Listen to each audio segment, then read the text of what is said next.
Hey and welcome back. Now it's time to learn more about forms and how to create an edit form for the tasks. We are actually just going to be using the same form as earlier, but I want to make a separate view and template for editing the tasks. You can begin with the template. If I just go back to my editor, we can find the templates there and the front page. So let's copy the lines, all of these, and create a new file called edit.html and paste this in. You can remove this paragraph and change the title to edit task, and the same up here, edit task. Close this one and close the end block.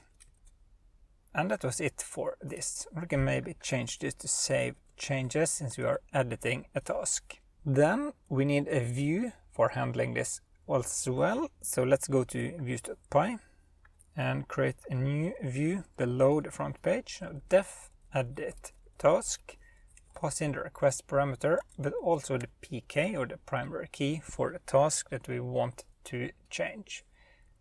And we need to get this from the database by saying task equals task.objects.get, where primary key equals primary key.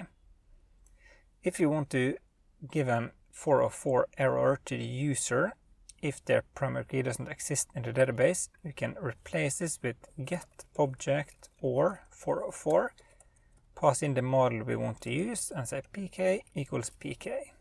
And this is also a shortcut from Django, and it works very similar to the get method. Then we also want to check if this is a request method is post, and if it is, then and then we can copy this variable as well. But if we submit this form now, we will just create a new task. So we need to tell Django that there is an instance of this task already. So instance equals task. So then we just pass in the task that we are already editing. And then we do the same thing here. If form.isValid, and if it is, we say form.save. And we can redirect this back to the front page. And instead of this slash, we can say front page to reference the name that we are using here, which can be a little bit cleaner. And if it's not post request, then we say form equals task form and pass in instance equals task. So then we have some information in the form when we open up this page. Then we need to render this, return render request task slash edit.html, and we also need to pass in the form here, form and save. Okay, so we have come a long way now. Now we just need to add this to the urls.py here.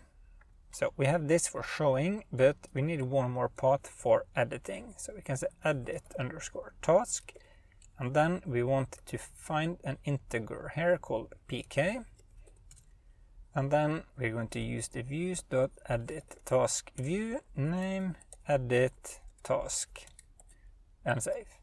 So hopefully this looked familiar from the other part where we learned a little bit about this.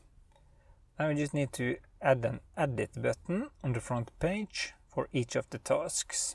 So below here we can add one more paragraph and say href. Want to use the URL function and reference the edit task name and pass in task.id, or we can say pk if we wanted to do that.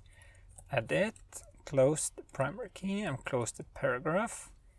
Go back and refresh. So now we have my first task, edit, test3, edit. I can go into this, edited, save changes, and I'll redirect it to the front page, and you can see here that this is now have been edited. Perfect. So now we can add and edit tasks, and in the next part we're going to make it possible to set tasks to complete and also to delete them just by clicking a link. See you in the next video.